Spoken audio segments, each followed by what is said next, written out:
Kenapa orang takut ikut kajian salafi? Allahu alam. Kenapa nih takut? Siapa yang takut nih? Katanya keras ya. Biasanya orang kalau bilang keras itu karena ada alasan banyak penyebabnya. Yang pertama itu karena mereka belum pernah ikut sebelumnya. Sehingga, dan mereka cuma sampai kepadanya sepotong-sepotong fatwa. Misal dia belum pernah pakai jilbab. Begitu disampaikan, nggak boleh loh ada ustadz ini. Terkenal ustadz dengan julukan salafi misalnya. Dan saya sudah bilang tidak ada kelompok salafi ya.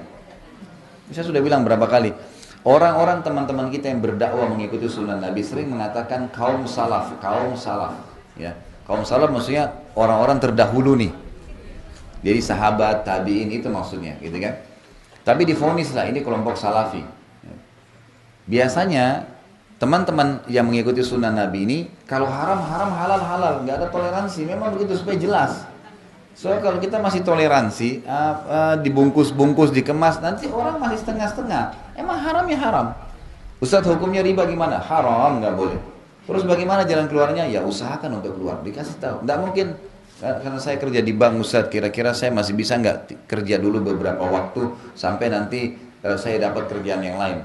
Kalau dia tidak begitu sunnah Nabi, mungkin dia masih bisa mengatakan ya nggak apa-apa lah sampai kau dapat kerja. Wah ini berapa hari ditanggung sama dia tuh. Nggak boleh dong. Dia mesti haram ya haram. Allah haramkan loh. Pak nggak boleh. Ibu nggak boleh loh ya. Sudah tahu. Sebab kalau orang yang berbuat salah tadi bertaubat, ya gitu. Maka apa yang masalah riba misalnya, apa yang dia pernah dapatkan, Allah maafkan tuh. Dia pernah punya rumah, dia punya mobil. Kalau dia belum tahu sebelumnya, maka itu dianggap bagi dia nggak masalah, sudah halal buat dia. Sekarang dia berusaha keluar dari masalah dia. Tapi seorang mufti, seorang alim tidak boleh mengatakan, oh boleh nggak apa-apa.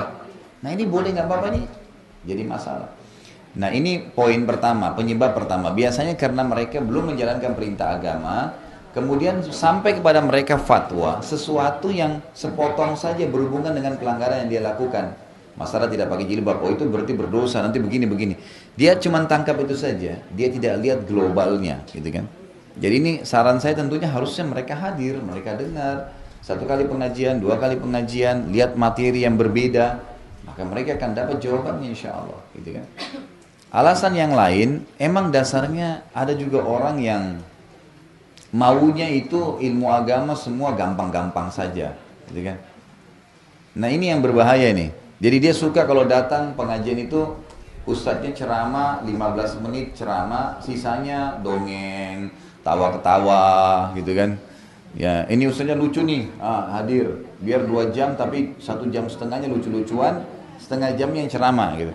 Nah ini wajar mereka nggak mau hadir di pengajian yang benar gitu, karena ini ilmu, gitu kan. Ilmu wahyu yang disampaikan, jadi 1 jam 2 jam ceramah itu emang ilmu semua gitu kan. Dia pulang membawa ilmu wahyu itu. Nah beda sekali perubahannya ya. Orang yang hadir di pengajian yang memang disampaikan ilmu yang benar, itu beda perubahannya, drastis tuh terjadi. Pasti, oh iya ya ini nggak boleh ya, oh ini boleh ya. Jelas bagi dia, ini seperti hitam dan putih nih.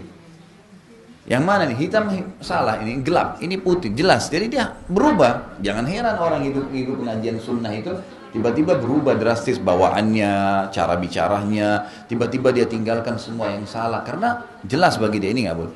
Tapi kalau yang seremoni seperti tadi gitu kan, maka jangan heran di 10 tahun pun pengajian tidak ada perubahan, tuh wajar, biasa saja. Karena ditoleransi, nggak apa-apa, nggak apa-apa. Nggak apa-apa ini berarti ditanggung oleh yang bilang nggak apa-apa ya.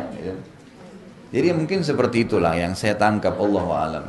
Dan saya berharap Bapak Ibu sekalian jangan pernah ada orang-orang yang sering mengkotak-kotakkan Islam ini dengan cara, oh ini kamu organisasi ini, oh kamu organisasi ini, oh kamu kelompok ini. Itu jangan divonis begitu. Saya sarankan begitu ya. Jadi siapapun yang sedang berbicara depan kita, kalau mereka punya dalil yang jelas, Allah berfirman, Rasulullah SAW bersabda, jelas dalilnya, gitu kan? Maka kita bisa terima dari dia. Kita bisa terima dari dia. Ini kalau bukan kelompok saya, sudah saya nggak mau terima. Bisa. Gimana cara? Saya pun punya banyak salah. Teman-teman saya yang lain dai juga punya salah, manusia biasa. Dan kami pasti kalau beriman kepada Allah bisa menerima masukan. Saya terbuka sekali, saya sampai sampaikan di YouTube kalau saya pernah menyebutkan sesuatu yang salah, tolong disampaikan. Umar bin Khattab berkata, saya akan saya akan terus berterima kasih pada seseorang yang mengingatkan satu kesalahan saya. Ali bin Abi Thalib mengatakan, saya akan terus berkhidmah, membantu seseorang ya yang mengingatkan saya satu kesalahan saya. Kita wajar salah, jadi jangan sampai juga Bapak Ibu memvonis misalnya kalau Ustadz itu tidak mungkin salah. Bisa salah, bisa salah, bisa dari riwayat yang salah disampaikan gitu kan, itu bisa terjadi. Kenapa sekarang Syekh Albani rahimahullah datang membuat buku silsilah hadis sahih, silsilah hadis lemah, dan ada banyak hadis di buku beliau yang sudah disahihkan oleh perawi-perawi hadis yang terdulu seperti Imam Tirmidzi, Abu Daud, Imam Nasai yang lebih dulu, yang jelas-jelas paham agama. Kok bisa beliau datang kemudian beliau mengambil, oh ini hadis ini lemah sebenarnya karena ditemukan jalurnya seperti ini. Oh hadis ini dilemahkan, oh ini hadis sahih karena ini dijalurkan begini. Karena memang setiap orang bisa saja berbuat salah. Bisa saja memang penulis buku itu awalnya memang salah atau malah penyusun yang sekarang salah. Allah memberikan kita akal fikiran untuk bisa menerima dalil-dalil yang ada.